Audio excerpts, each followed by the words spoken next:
Are we live? Oh, we're live. Cool. It's counting. Welcome to Weekly Mojo. Yeah, it's another weekly episode. Doing it on a Friday morning in Ann Arbor, Michigan. Hence the different backdrop of everything. Week 6, so that sounds about right. Everything fell off the rails in the middle of last week, and it's just continued forward. We're doing the damn thing. We're pushing the shit forward. God damn it, that's Mowgli. I think that happened last episode as well. So some things are recurring. So I'm gonna let them in though. Yeah, it just makes more sense to do that. They'll be distracting otherwise. Well, they're gonna be distracting no matter what because it's been raining on and off. Just the nice little spit in Michigan that we have come so fondly here. I can't. I'm like, it's never fucking sunny over here, which is cue the rose-colored lenses because I'm just like, gotta make the most of the gray skies. I mean, it's been beautiful the whole week we were here. It has literally just fell apart at the end of the day yesterday. Days overall, of course, us leaving has to be it. Just set us off on the right note. Why does it always feel like this? Like it's like makes it easier for you to leave.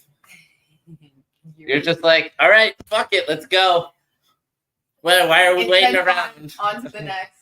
Yeah, it just makes it easier for you. You don't want to linger on the days that we leave. You know, you're ready to go, and I'm like, all right. Yeah, but I'm locked in here until 12:30, no matter what, because you have meetings. So for sure. But here's how I treated it. Yesterday, I got all my yard work done, so that wasn't scrambling and holding us up till like 2:00 today. You know, and it wouldn't have even worked with the weather. Right. You would have just been very upset. Anyway, everything works out the way it's supposed to. Very happy to be here, and it's fun to be back at the barn.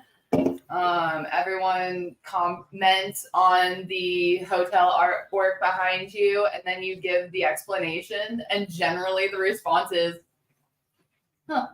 Yeah. I'm like, oh my God, this has happened at least like 3 or 4 of your phone calls. And I'm like, right. Is fucking hysterical. Oh so I got that like bedhead thing going on. That's I can see it very clearly on the black wall. I made the most of this fucking painting as far as I was concerned. I clearly have great taste because everyone compliments the painting, and then I turn it on for them so they can appreciate the real beauty. You know. Yeah. I'm like, Jesus. That H just gets lost in the artwork. It's the void. It just really draws you in. It's like the barn is the void. Like we've lost so many things in this house. That is a good point. You do not see the H. I feel like it helps with the lighting. And H is where the home is. Fuck. We've got time constraints. It's 10:34. We got plenty of time. We're having fun. Talk about our bad bitch of the week. Yeah. Do you know who we're talking about today? Well, you told me her name was Anna Conrad, unless I fucked that up already. No, you definitely nailed it. Anna or Anna, I am not sure. She was, and listen, it's a bonus baddie because we have Bridget, the German Shepherd, that basically wants to get into this story. If you can tell, Maddie is one of those classic white women who view animals, specifically dogs and cats, like people. And so, they count in the bad bitches of history, apparently. Is that and I don't mean that in a women specific thing, or is that a women with empathy thing in general? Because sure, probably, but I think the stereotype and trope is specifically with white women. Historically, because of, let's just say, like, I'm a marketer. Volunteering money and all of that shit. And look, I'm just thinking Sarah McLachlan commercial. Okay? I'm a marketer. Ruined in the arms of an angel. You can't not cry. In the same way that Amazing Grace is always fucking ruined now, I can't not cry while singing that song. So, again, marketing and propaganda crafts the story, the narrative, the lore for the public, and now that stereotype sticks and you embody it, and I'm just calling it out. So, let's talk about Anna Conrad and Bridget. We basically define the roles until it doesn't fit any further. But yes, going into Anna Conrad, so Alpine's Meadow, do you know Utah. You've skied Utah? Me? No, I've never been in that state. Salt Lake City? Yeah, never been. I thought that was your one and only ski trip. What? I thought I've skied in Michigan a bunch, for one, and then two, I've gone and skied out in Tahoe. That's what I'm saying. Tahoe's in California, for where I went, at least. I know Tahoe's also in Nevada, but maybe that's what I'm thinking. I think Utah is the Rockies, and I've skied the Sierra Nevadas. I assumed they were the same. And different mountain ranges, different states, sure. a couple 100 miles away from each other. Out west. Colorado is the first time I've ever been in the Rockies, and that was, I'm pretty sure, with you. Keystone. Yeah. So what a way to kick off your Rocky Mountain High! Holy shit, dude. Yeah, I did better the first go around than the second. I'll say that. I did poorly. Just go ahead without me. I was like, I am scared to do that because the last time you called me, you're like, I'm in the trees. I don't know where I'm at. And I'm like, I only know that your skis are black and green and you're 6'3" white man. And probably very upset. This is what I relayed to the ski patrol. That's how you made it down. I am a moderately okay skier, and anytime I push it, and every time I'm with you guys, I push it. I can't keep going. My leg strength, I don't know. Whatever, it's not there. I need to work on that. That's my own personal problem. But I've never been able to run down more than a maximum of blue. We definitely hung out with a rad ass crowd. So thank God for Joe being there to give you something to do while I was able to run with the baddies in the back. Shout out to Bronwyn and Maddie. Although should we be talking about names, thinking of anonymity? I think they'd be fine. We'll blur it out if they're not. Yeah, I mean, you didn't drop last names, so I think for the grand scheme of things, we're probably fine. True, but I do want to shout out Bronwyn for all of your yeah, she's got kind of a needs. I was like, she's got a very she's in Kentucky now. What a loss to Casey. I hope she comes back.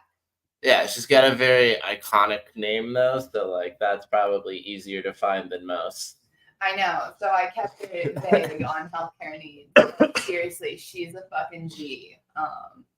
Well, yeah, but okay. Let me know if you want me to really plug you. I would love to have you on low key in other conversations.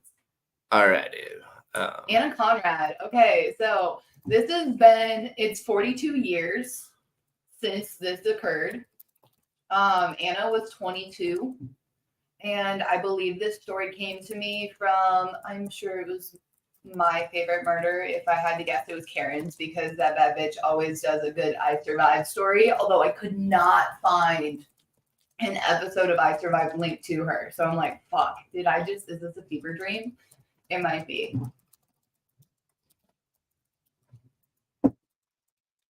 All right, let's tell the story of Anna Conrad and the baddie Bridget, the German Shepherd that helped save her after she was more or less covered after a horrible avalanche occurred. Where 1, 2, 3, 4, 5, 6, 7, 7 other people lost their lives, which is so sad and unfortunate. I can't even, seriously, this is some oil lasting for 8 days type of shit. This is nuts for how long she was able to survive by herself. In what she basically, I want to say, said was what felt like a coffin. And the fact that they were able to use the power of a badass duo, Bridget and her handler, who I hope comes up in this story, because I fucking forgot her name. Their name. I'm not sure if it's a woman or a man. All right, ChatGPT, take it away. Cool. Let's share the screen so people can see it. It's always nice when they see the story. True. All right, what's our prompt? Do you want me to read the prompt? I do. Okay. Memory is full. I wonder how is it. What? I think I just interrupted it. So let's just try it again. Our prompt is Anna Conrad. Tell me the story of her harrowing survival in the mountain disaster in the form of a young adult story. Tell it as prose.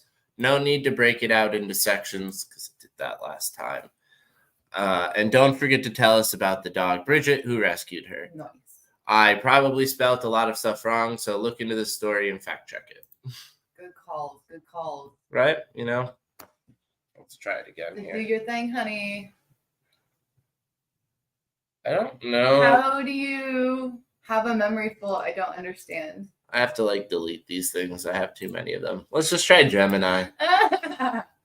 I hate cheating Gemini. No, well, ChatGPT's been fucking up a lot lately. Like it won't load most of the time. So Dude, that's wild. All of these technology outings, I can't. I was in Kalamazoo and I lost phone service 3 different times, like literally SOS. And I'm like, I've driven here so many times before, and apparently they were just experiencing an outage for some fucking reason. I had really no idea why. But yeah, can't do menus on your phone if there's no fucking like service. A lot of dumb fuckery. Gemini is so dumb, and that's so. I do not have enough information. Oh, thank God! Thank God! Look how dumb. Look how dumb. Like, here, I do not have enough information about that person to tell you about the request. I was like, she's on Wikipedia. So, like, look, this is number 2 in the space. No, Wow. Perplexity AI. There's Gemini a is Hugging Meta, right? Face. No, Gemini is Google. Oh, This is God. embarrassing for So Google. bad. Thank God you left. Right? Anyways, thank God ChatGPT gave us something to work with here, right? Okay, so here's the story. The wind howled through the narrow crevices of the snow-covered mountains, whipping flakes into the air like shards of glass. Anna Conrad, barely 17, pulled her jacket tighter around her thin frame. The cold seeped into her bones, but she pressed on. Every step a battle against the thick snow that threatened to swallow her whole. The hike was supposed to be a simple adventure, a chance to clear her mind before the school year began. Anna was an experienced hiker, having grown up in the Colorado Rockies, but nothing had prepared her for this. The storm had come out of nowhere, a ferocious blizzard that turned the serene landscape into a treacherous nightmare. She had started the hike with her parents, excited for the time together before she would leave for college in the fall. But as the storm worsened, they made the difficult decision to turn back. The blizzard's fury made communication nearly impossible, and in the chaos, Anna was separated from her parents. She had tried to retrace her steps, but the swirling snow erased any trace of the path they had taken. Now lost and alone, she fought against the fear creeping into her mind. The sun dipped below the horizon, plunging the mountains into cold darkness. Anna knew she needed to find shelter or she wouldn't survive the night. Her hands, numb and shaking, managed to scrape together a small snow cave, just enough to protect her from the worst wind. She curled into a ball, her breath visible in the frigid air, and prayed for the storm to end. Hours passed, each one more unbearable than the last. Exhaustion tugged at her, but Anna refused to sleep, knowing she might not wake up if she did. Her thoughts drifted to her parents, to the warmth of the cabin, and to the fire that would be burning in the hearth. She wondered if they had made it back safely, if they were searching for her now, or if they thought she was gone. Then, through the howling wind, she heard something, a bark. Anna's heart leaped into her chest. She listened intently, straining to hear over the storm. There it was again, closer this time, a dog's bark, sharp and urgent. "Hello?" Anna called out, her voice weak and hoarse. She tried again, louder, hoping beyond hope that someone was out there. The barking grew louder, and suddenly, out of the blizzard, a dog appeared. A St. Bernard, its fur matted with snow, eyes full of determination. Okay, I just want to be like, yeah, I saw the St. Bernard thing. That's not photos of. I mean, Bridget is very much a German Shepherd, and it's very like clear from the photos with the handler as well. And so now I'm like, what the fuck is this story? Yeah, right. Getting back to, I don't think this this is story real accurate? because it was an avalanche that basically, like, she was avalanche. in an alpine, like, little shack essentially. Is a German Shepherd, and it's 1T. Let's find out. I can't even spell accurate. Alpine Meadows. Yeah. Disaster from 42 years ago. From the Sierra storms. Jesus. Amateur hour, ChatGPT. What the fuck is It was a AI? great story, though. But I was immediately, I asked you, was like, is this real? Well, because you asked for the real story. Yeah, just asked for it to tell it as a story, though, you know? Thank you for the clarification.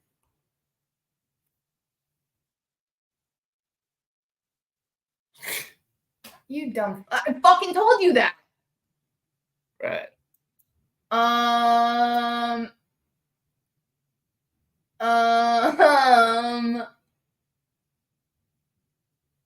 Okay, so this is a different story. Do you want to hear it? Yeah, well, we might as well. And we got 15 minutes. Here we go again. This is why you can't just trust everything you find on the internet, especially from LLMs. That being said, in terms of world building and creating content, amazing. It was captivating.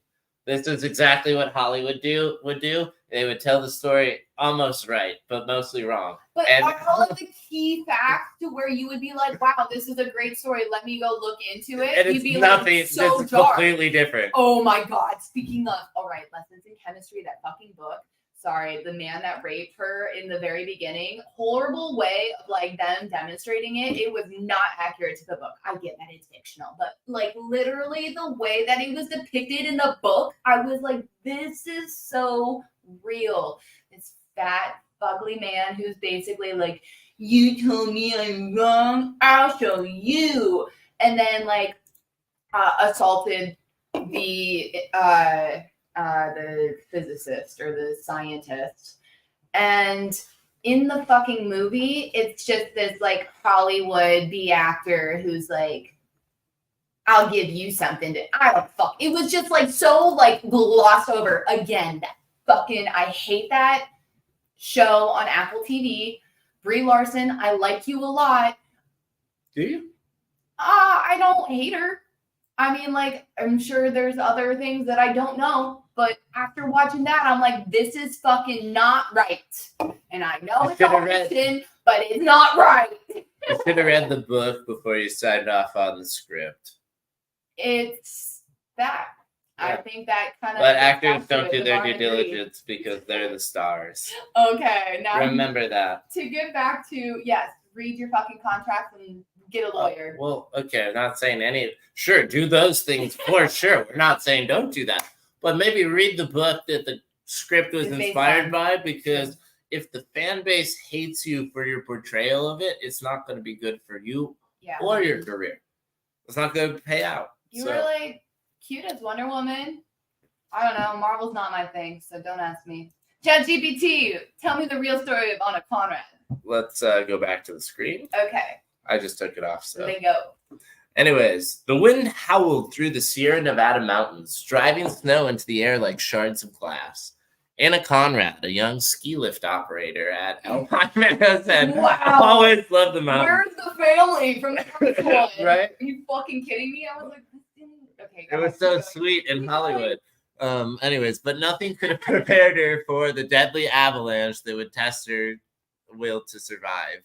It was supposed to be just another day, but the Sierra storms had been relentless, dumping snow at an unprecedented. The snowpack had grown unstable and warnings were issued across the area, but no one could have anticipated the sheer power of the avalanche that struck Alpine Meadows that day. Anna was inside the ski lodge when the avalanche hit, a roaring wave of snow and debris that obliterated everything in its path. The force of the snow buried her under tons of ice and rubble. Trapped in a small air pocket beneath the wreckage, Anna fought to stay calm, even as the cold seeped into her bones and the darkness closed in around her. She knew she had to conserve her energy, but the hours dragged on, each one more unbearable than the last. As the day turned to night, rescuers worked tirelessly, digging through the snow in the hope of finding survivors. The situation seemed increasingly dire, and Anna's chances of survival grew slimmer with each passing moment. But Anna was not ready to give up, not yet. This feels like a lot more like 121 hours, which is what you described to me. It's a good thing, like, you know what the stories are for the things you're now I'm painting. scared about all of the other fucking ones. So please do your email us, fact check us, but also like fuck at this point. Yeah. ChatGPT hallucinates the There's truth. only This so is much just- information I can get because Right. this is why we're doing this in the This first is place. all publicly available information on the internet, and ChatGPT would rather just, be like a Create their professional own fucking bullshitter. story. Yeah. Anyway, Professional bullshitting tool. That's what I think this is. Anyways, always have. Back to the story. In the early hours of the next morning, the rescuers brought in a team of search dogs, hoping they could do what human eyes and hands could not. Among these dogs was Bridget, a courageous German Shepherd known for her incredible search and rescue abilities. The team knew they were racing against time. The longer someone was buried, the less likely they were to survive. Bridget, with her sharp instincts and unparalleled sense of smell, began her search. The snow was deep, the conditions treacherous, but Bridget moved with purpose. Her nose close to the ground, she circled the wreckage of the lodge, barking and digging at certain spots as she caught scents of buried beneath the snow. And then, just when hope seemed lost, Bridget started barking furiously at a specific spot. The rescuers rushed over, digging frantically where she indicated. It was a grueling process, but they knew they were close. Finally, after hours of digging, they reached a pocket of air. There, barely conscious, was Anna Conrad. She was cold, weak, and disoriented, but she was alive. Go, Bridget. The rescuers pulled her from the snow, wrapping her in blankets to ward off the hypothermia that had begun to set in. As they carried her to safety, Anna caught a glimpse of her savior, Bridget, the German Shepherd, standing nearby, her tail wagging gently as if she knew the importance of what she had done. Anna's eyes filled with tears of gratitude in the midst of the terrifying ordeal. Bridget had been her beacon of hope, her lifeline. Over the next few days, Anna recovered in the hospital, surrounded by her family and friends. There's the family. Wow, magically showed up, huh? Right? The news of her survival spread, and people were amazed by the courage and determination of both Anna and Bridget. The avalanche at Alpine Meadows had claimed the lives of many, but thanks to the relentless efforts of the rescue teams and the incredible instincts of Bridget, Anna had been given a second chance. Bridget's role in the rescue made her a local hero, celebrated for her bravery and skill, and for Anna, the experience changed her life forever. She had faced death and survived, and thanks to the loyalty and courage of a German Shepherd who refused to give up, the Sierra storms, the avalanche, and the fateful day at Alpine Meadows could never be forgotten, but neither would the bond between Anna Bridget, forged in the cold, dark heart of the mountain, and unbreakable in the light of survival. Lovely. I want to acknowledge the individuals that passed away in that endeavor. I think it was 7 individuals. And I just want to get their names out there so that we can. That's such a murderino thing of you to do. Well, I feel like Did in they the same just way that address we that in their rewinds? probably, yeah, accurate. That's probably why I'm doing it. Okay, cool. Yeah. So among Shout out Anna Conrad, my favorite murder, her favorite Hell podcast. yeah. That's Again, the recommendation this literally week. could not recommend it further enough. I'm sure we've recommended it Day before. one-ish listener, I'd say 2016 when I was just slothing away through cats. So whenever I did that, I was just in the back corner, just like, they fucking hate my life. And then people are dying, and I'm like, it could be worse. Could be And worse. then we graduate and we get better, and then we come back to it because we're like, that sounds like fun. Let's help others through this. It says Anna Conrad died. Yeah, that's wild to because that's not. These people were buried, Anna Conrad was one of the survivors, and these are just 7 names. Thank you, ChatGPT. Oh, Jesus Christ.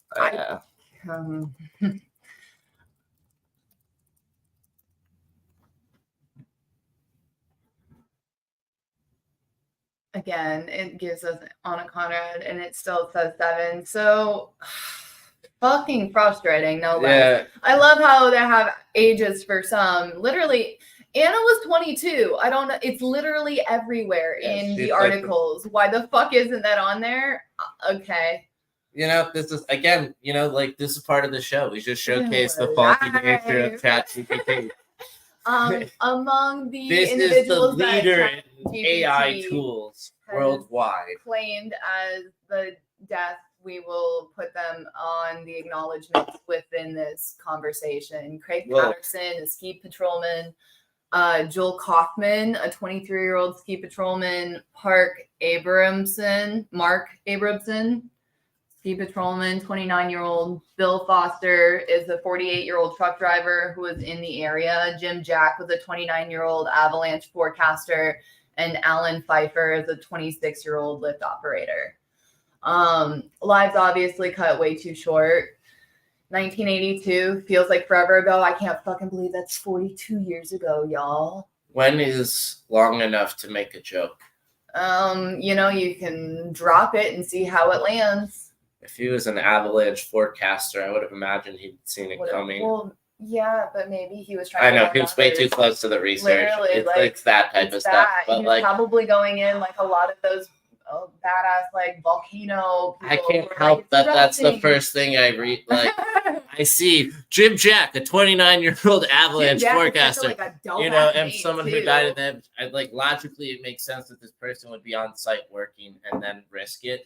But add joke material, he's a forecaster. He should have seen it coming. That's just the punchline setup. I'm sorry, Jim Jack. This I respect you. Because you were out there probably trying to protect people. I'm very curious to know. You kind of sparked my do we go into we've recently started the Badasses of History, where some dope ass human who had a hard life was in San Quentin prison, and a part of the 1,000 Mile Club was able to qualify for the Boston Marathon, got out on release, and this whole club is so dope. Something like 45 people have been a part of this 1,000 Mile Club running situation, and all of those that have been paroled have never reoffended. It's just an interesting perspective to hear how certain sets of paths can send you down different rabbit holes, and finding a vice that is just consistent enough and showing up for yourself could get you out of that.